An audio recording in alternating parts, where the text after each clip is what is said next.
This is the Real Christian Manliness Podcast with Isaac and Tim Ingram. Let's get manly.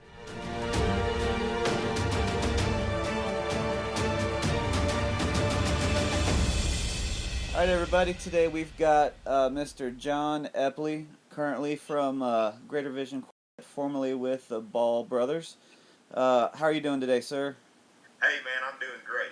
Good. I'm doing great. It's good to talk to you. Good to talk to you, too. And personally, I've been following his career, I guess, for the last few years, because I grew up around the Ball Brothers before they hit it big on Gaithers. We actually sang out street preaching in the middle of Oklahoma City one day at youth conference, so it's a little interesting connection there. So for those that might not know anything about you, and why don't you let everybody know a little bit about yourself? Yeah. Well, I was born and raised in Kentucky. I live in Tennessee now, but man, I've always loved gospel music, and I've sang gospel music since I was just a kid. My family traveled and sang to churches all over the country, camp meetings and tent revivals and all that kind of good stuff.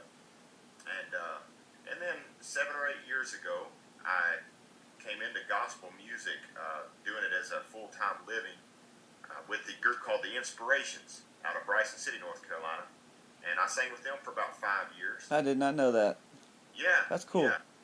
Yeah, I sang with them for 5 years, and then went to the Ball Brothers, and I sang with those guys for a while. They've been friends of mine since we were teenagers or younger, you know. Huh. Families would meet up in different places where we were singing. And so then, so anyway, come to the present day here, through a series of circumstances, I've now joined up with Greater Vision, and which is awesome for me because I've been a Greater Vision fan for most of my life, I guess. Yeah, same here. Songs and Gerald and Rodney and Chris they're heroes of mine. But Gerald Wolf has come down. He came down with a condition in his neck that it's just excruciatingly painful for him to sing, and he lives with pain 24 hours a day in his neck. But he can MC and talk, and which people love to hear his jokes and his talking. He's the greatest MC in gospel music. I mean, and he's also one of the, if not the greatest piano players in gospel music. Mm-hmm. And a lot of people don't even know that.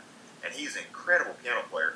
In fact, he got his start in gospel music, or one of his first groups was the Cathedrals. And he was their piano player along with singing. Mm-hmm. So anyway, but when he goes to sing, sometimes it's just so painful for him. So what he's done is he's brought me on now, and the group is still a trio. You know, people ask him, say, well, is it going to be a quartet now, or somebody going to sing bass? That's what I was wondering. He's like, no, we're always, Greater Vision's always been a trio, and they always will be. So what happens is he'll come out, and now he plays the piano through the course of the concert. He'll, stand up and MC and tell jokes and talk with the crowd. But I do pretty much all of the singing. And if he's feeling really good in a night, then he'll maybe stand up towards the end of the concert and sing one of his songs that he's known for. Mm-hmm. And that's if he's not hurting too bad.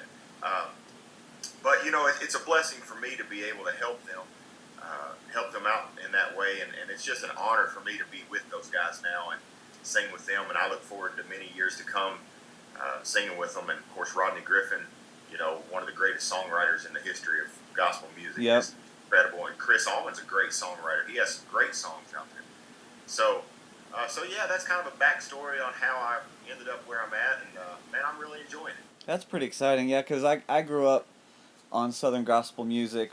We'd be on, as a missionary's kid, we traveled around a lot, and so my dad would always have the Inspirations in, the Cathedrals. We came into Greater Vision along the way and stuff, and so lots of singing and stuff. My dad always in quartets, my brother and I always singing together, so it's always been fun. I really love music and gospel music in particular. So Jon, tell me a little bit about yourself. Are you married? Do you have kids? Single? What's your deal? Yeah, I am married. We don't have any children. We do have a big dog. In fact, when we first started our interview here, whenever you first answered the phone, he heard your voice and thought somebody was in the house. So you probably heard a lot of racket there. He's quite the big dog. But Anyway, so yeah, um, I travel a lot, and my wife is in school, in medical school, and also works a job, so she stays really busy. Mm-hmm. And but we just enjoy time together. Whenever I'm home, we love hiking and fishing and shopping. Man, Yep. we just love hanging out, having a good time. So Ha, ha, so yeah, we've been married for 10 years. oh wow. Yeah, Have you ever done any geocaching? My wife and I do that. I don't even know what is that. Okay, it's like a scavenger hunt, except for you use an app on your phone. And so people set out these caches, and sometimes they'll be big ammo boxes. Sometimes they'll be as small as a keychain hidden, and you just follow an app on your phone, and then you log it. And sometimes there's stuff that you can exchange, little trinkets or Yeah. gift cards or just whatever people can come up with. So What? you should look into that. We do that. It's a lot of fun. I hadn't heard about that. Yeah, I'll have to check that out. Yep. So the podcast that we're on is mainly aimed towards Christian men, and that's kind Okay. of what I have a vision for it. Can you tell me what being a Christian man is to you? Well, it's my dad. I feel like I grew up with one of the greatest examples of a Christian man in my dad. He loves the Lord. He is just he's a preacher. Of course, my dad's a preacher, and man, he has a hunger for the Lord, and he leads his family. And I think that's what's lacking in Christian men today is men that will stand up and lead their family. And I'm not talking about being a dictator. Yeah. I'm talking about, hey, you have to, I'm God. No, I'm not talking about that. I'm talking about lead by example. Mm-hmm. And I mean, a Christian man has to set some rules for his family, and God has placed him over his home. Uh, but I think we are so lacking in that area in our nation and in the world of men who will stand up and, even though it's against the grain of the way the world's going, will stand up for God and stand up for His principles and what's right. And so being a Christian man to me is a man that seeks after God, reads his Bible, prays, has a personal walk with the Lord, and then leads his home in the direction that he feels God is leading him. And that's what I believe a Christian man is. And and if you are a true Christian man of God and your family respects that about you, you won't have to be a dictator. Mm-hmm. They will respect. They will want to follow you. Your wife will want to be by your side there to, and I don't look at. I know there's the order of the home, but I don't look at ladies as being not equal or whatever. I think me and my wife, we make decisions together. But I try to be a man that if I say, I feel like this is what the Lord wants us to do, I try to live in such a way that she can feel like she can trust that. Yeah. Because she knows that I have a relationship with the Lord, that I walk with the Lord. And so she can pray about it then too. And I like to live in such a way that she can feel peace about things because she trusts me as a man of God. Mm-hmm. And so that's I guess, if that's what you're looking for, that's what I believe a Christian man is, a man who seeks the Lord and follows after him. Mm-hmm. Yeah, and I think in every interview so far that I've done, which isn't many at this point, but every person I've asked that question talks about either loving the Lord, having a relationship with the Lord. And I Right. think, and I agree 100% with that, So, Yeah. and I do believe that it's lacking, and especially in today's society when, you have the portrayal in media and on TV and on movies and stuff of just the deadbeat dads, Right. the Homer Right. Simpson, the Al Bundy, type. Just Exactly. and so Yeah. so the kids these days coming up, they don't have an example in the world, and a lot of times, unfortunately, they don't have one in the home. You're right, man. So, yeah, and that's one thing that I'm looking forward to. My wife is expecting, and we're gonna have our baby in July. Oh man, congratulations. And in the line of work I do, thank you. And in the line of work I do, I look forward to having an opportunity to be there, Yeah. where all these kids that I work with, they don't have that, or the majority of them don't. You know what I Right. mean? And so it's like I can be there for my kid, and my kid doesn't have to have an absentee father, or not Yeah. even know. So I think that's huge. So tell me a little bit about maybe the early days in your marriage. Like how was that? Because I've been married for a little over 3 years, Okay. and Yeah. and so my wife will agree with me when I say that that first year, that first 18 months, there was a lot of friction and a lot of learning and growing. Was that similar to you? Oh, absolutely. And you think you know somebody until you start living with them, and then and then you're like, wow, I find out a lot of things about each other. But yeah, then that first year is just, and that's really what I think it is. It's a learning experience, where you all are learning each other. You are, you're both trying to figure out the direction God wants you to go in your lives, and what He wants you to do individually and as a couple. And but it's one of those things. You'd agree with me. It's exciting, but yet at the same time, yeah, there's a lot of learning that you have to do, and some of that's through the school of hard knocks. It's just like, hey, man, this led to some sort of a disagreement here. So how can we avoid this in the future? But yeah, and I mean, I've been married now for a little over 10 years, which is not much compared to a lot of people. A lot of people have been married 30, 40, 50 years, but Yep. even after 10 years, I mean, there will be days where something will happen, and I think something should be handled one way, she thinks it should be handled another, and we just have to come to an agreement and say, hey, let's pray about this and see what the Lord wants us to do, and that I think that's the thing about it. As you draw closer to God, your wife draws closer to God. That automatically draws you closer together. Yep. So if you can seek, it goes back to being a Christian man or a Christian woman. If you can seek God together about things, it will provide a unity in your home, and you can avoid a lot of the fighting and the arguing that a lot of couples go through. Because if God's the centerpiece of your home, then Mm-hmm. you can avoid that. Yep. And I think a lot of times there's a lot of dictators instead of leaders in a home, You're right. Well, and exactly right.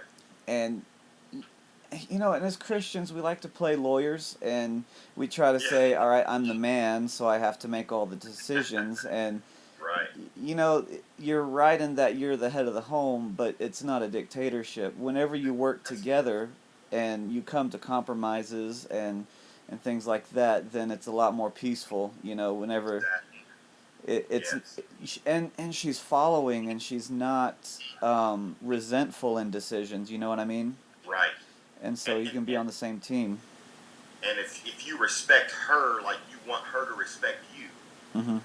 if you respect her opinions and you respect her feelings and all that kind of stuff, uh, I've seen a lot of guys, a lot of men that just, like you said, the dictator, where they're like, hey, this is what we're going to do. I don't care if you like it or not. Hmm. You know, and I mean, you just can't have that attitude. Yep. You have to make decisions together, and it's, again, I keep going back because you mentioned the Christian man thing. If she has that respect for you and you have that respect for her, it sure makes life a lot easier. Yep. And and I believe that a man has that option in dire circumstances. This is what we're Right. doing. But if Sure. that's your default, if that's what you're doing every day about every issue, then it's not going to carry much weight. It's like the boy that cried wolf. You're exactly right. And I don't think I've ever had to use that in the last 3 years. Because we try to come to, even our move from Texas up to here was just, we came to a point where I said, it wasn't even her idea, even though she's from up here, and I said, Yeah. do you think we should get out of here and, just kind of start fresh someplace else and, slow things down? And we prayed about it for a number of weeks, and and lo and behold, we're here. So, Right. Yeah. yeah. If you, Good if decision. if you could give a piece of advice, if anybody's listening that's brand new married, outside of what we've already talked about, what one piece of advice would you give them? Well, the advice I would give is from experience of what I did not do instead of what I did.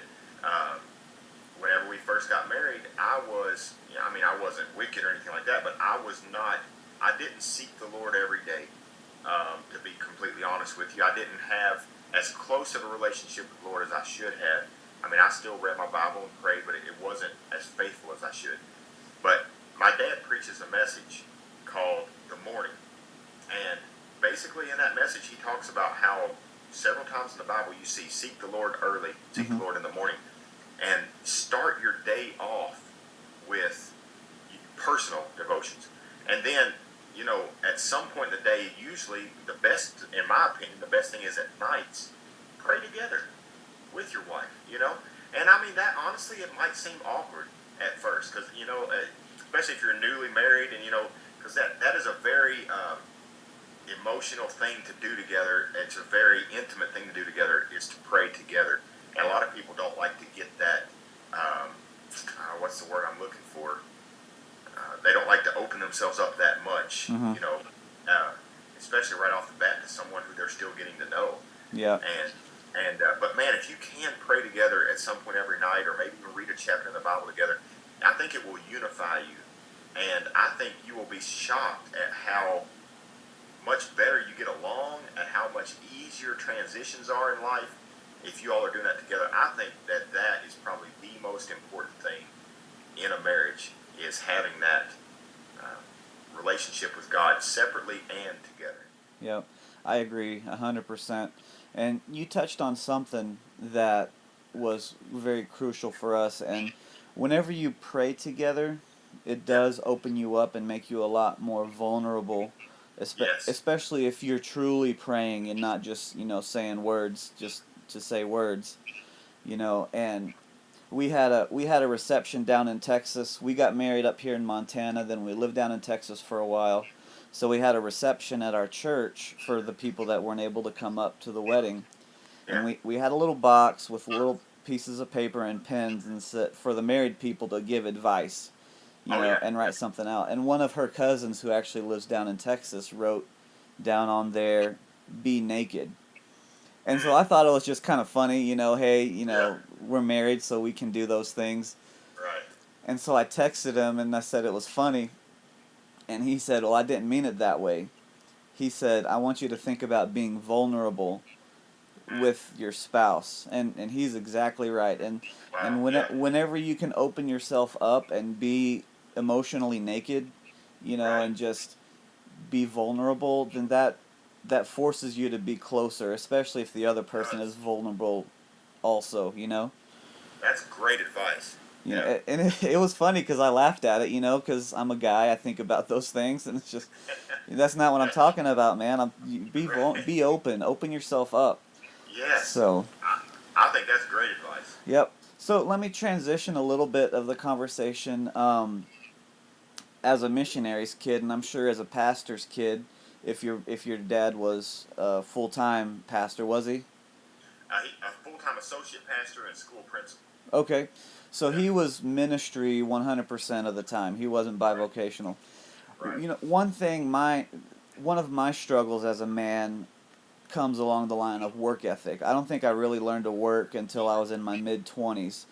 Right. And I think that's because I couldn't make the connection between my dad's working and other people's working in out in the world, in the secular world. Right. Do you see that in yourself, or is there any type of work ethic that, and even Well, you right now, it's not like a regular job. You're a singer, and right. so work to you looks a lot different than most guys that have an everyday 9 to 5 job.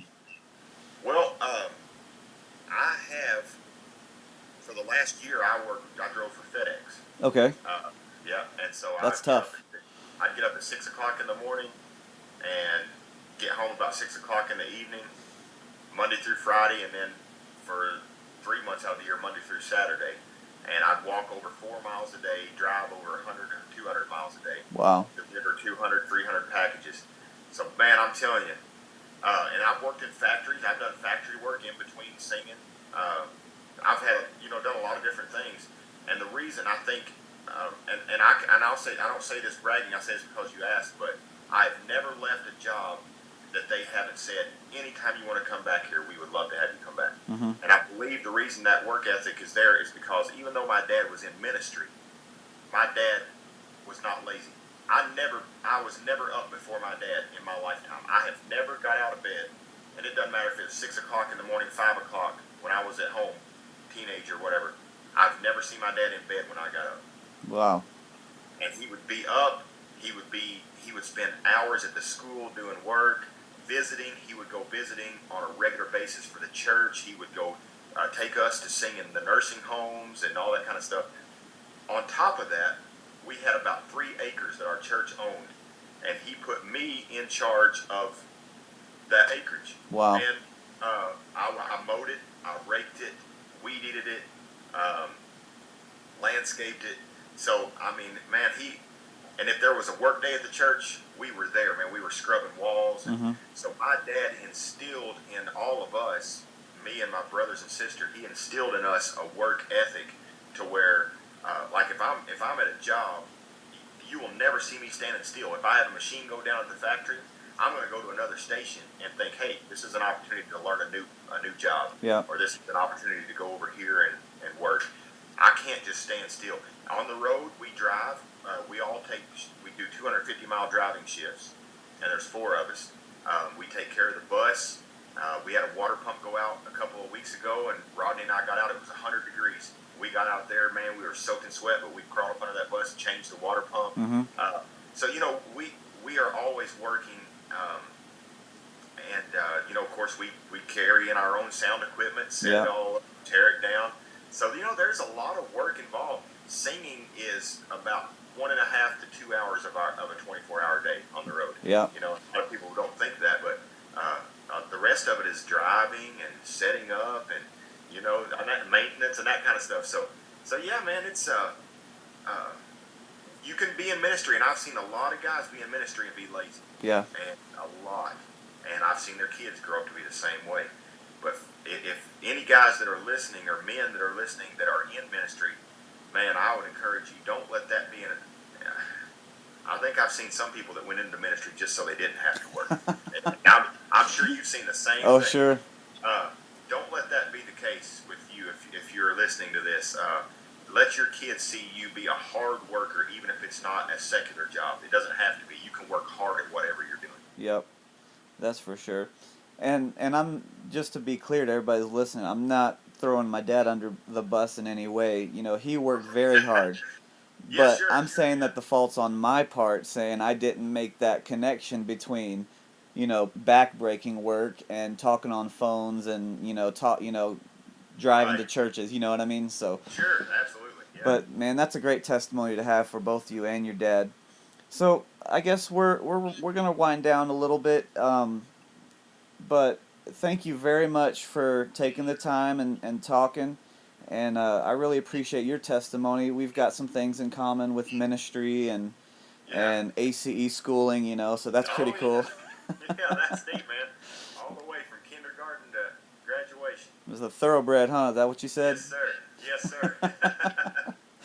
Well, anyway, John, we'll go ahead and conclude this, and I really appreciate it. Is there any place that anybody that's listening can contact you, or whether it's Greater Vision or whatever, just to learn a little bit more about you? Yeah, they can feel free to send me an email. I have Facebook, but I don't have any room. I don't know why Facebook only gives you a certain amount of friends on there. You can only accept a certain amount of people, so I don't have room for any more. But they can feel free to email me. And my email is JSE1981. That's when I was born. So that's a pretty simple one. There you go. JSE1981@yahoo.com. Awesome. I'll go ahead and put that in the notes on the show so anybody can. All right. Well, I appreciate you, and you have a great day. Man, I appreciate it. Enjoyed talking with you, Isaac. All right. Thank you for listening to the Real Christian Manliness podcast. We hope you enjoyed our show. Now, if you could do us a favor, go over to iTunes and leave us a 5-star rating. That way other people can find us easily in the rankings. And if for some reason you don't think we deserve 5 stars, give us whatever you think we deserve, but please explain why we got that rating in a review. Now make sure you subscribe and have a great day.